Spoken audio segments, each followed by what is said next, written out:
Here we go, here we go. Let's fix my run.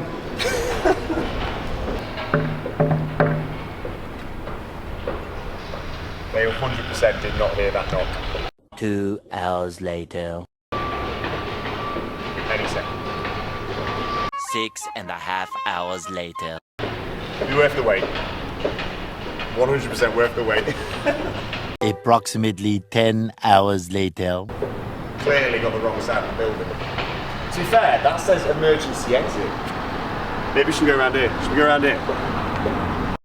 So if, like me, you wanted to ensure that going forward you were running essentially without pain and running in the best way, efficiently and therefore effectively, I would highly recommend getting a gait analysis. And the reason being is I'm going to quite simply show you how it worked for me and how beneficial it was for me. So upon my first visit, it was very stereotypical. They placed little stickers on me so that when they get me on camera, they can use those sticky points to assess general alignment from top to tail. So here you can see me from behind in terms of hips, in terms of my shoulders.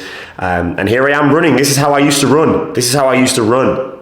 It's like a T-Rex. My arms were up here. I don't run like a T-Rex anymore, which you'll see at the end.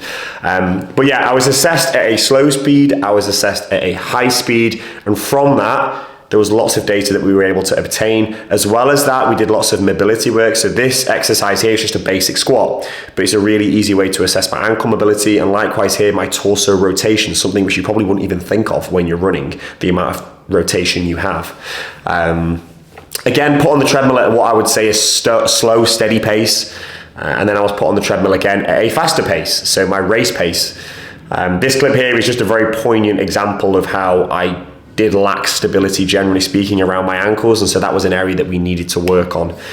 So post the analysis, we had a little discussion, we highlighted areas of concern, areas that we needed to focus in on, and then off the back of this, we actually then looked at it in a little bit more detail, which was a really eye-opening experience. So as you can see here, Joe gets me onto the big screen, and he shows me how I run in slow motion, which again, very eye-opening experience. You'll be able to see here, as and when he highlights it, is that firstly, my foot is landing further than I ideally should be, and therefore my quadriceps were taking a lot of the pressure as and when I was running, and that would explain why I felt so heavy after a run. In addition to that, my arms, he drew a 90-degree angle. That's ideally what our arms should be placed like. However, mine was more like 45. Hence why I looked like a T-Rex. So those two areas were really, really poignant. And equally the lack of height that my heel got at the back. So therefore my hamstrings weren't being engaged that much. And this is me realizing what on earth I'm doing with my arms.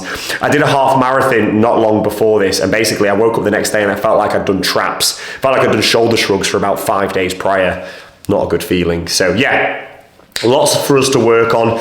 And from the back, you can see here, again, we're going to zoom in shortly, you can see that I have overpronation on my right foot and a little bit on my left, more so my right, and that's where I was experiencing a little bit of shin splints. And so this whole assessment just made perfect sense. Again, zooming in on this one here, you can see a slight overpronation, very subtle, but if you think about how many steps you're taking when you're running under serious load, it's a lot, and that's going to aggravate over time.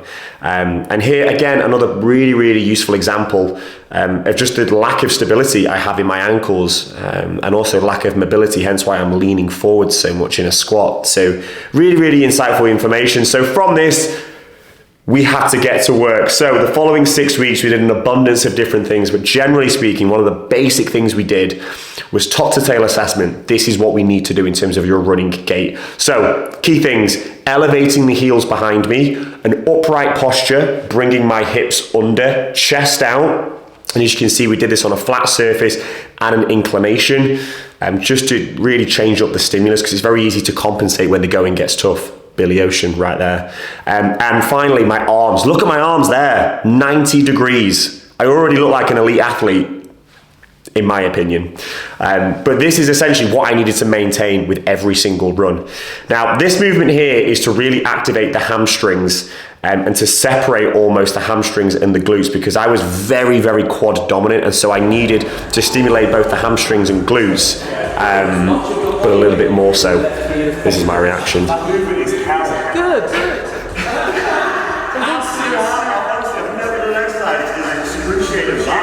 sits. Honestly, that was the hardest exercise I've ever done, and I've been going to the gym for 15 years. This exercise was hell on earth, but that just went to show that I needed to activate that posterior chain that little bit more, really isolate the hamstrings as opposed to compensating in different areas. So really eye-opening again. Once more, this is like a stiff Romanian deadlift. This was to really isolate that hamstring again. A hamstring that I simply wasn't activating when I was running because of that lack of elevation. As you can see here, how good it is now. Look at that cycle at the back, the heel's almost clapping my bum. My feet were really shallow when I was running prior to this experience, and as a result, my quads took a lot of impact. So a few other drills. This one was more central nervous system, so stimulating the nerves from top to tail. Quick feet, back and forward, keeping alignment, keeping posture, hips under, and going from middle to back, middle to forward. Again, every week, we're doing these exercises every week for the 6 weeks. So this all kind of painted a picture and kind of put everything together. And this was just a classic. You probably see this a lot in the gym, but this was to activate my glute medius on either side. Glute medius is there to allow for external rotation, and it does help prevent overpronation as a result. So this was a few more weeks into it now. You can start to see I'm just getting more comfortable, generally speaking, with the entire movement. Arms at 90 degrees, so it was coming up to my nipple line, and then my hand was going to my hip and back and forward. And this is a clip of me doing pretty damn well, if you don't mind saying so myself. But this was about 4 or 5 weeks later where I combined everything together, all of the tutorials, all of the feedback, and I just looked so much smoother in my general gait. And you know what, it didn't feel difficult, which was the best thing about it. Such a night and day difference, and here's the difference from week 1 to week 6. Just look at that, crazy. From T-Rex to less of a T-Rex. So that's my experience.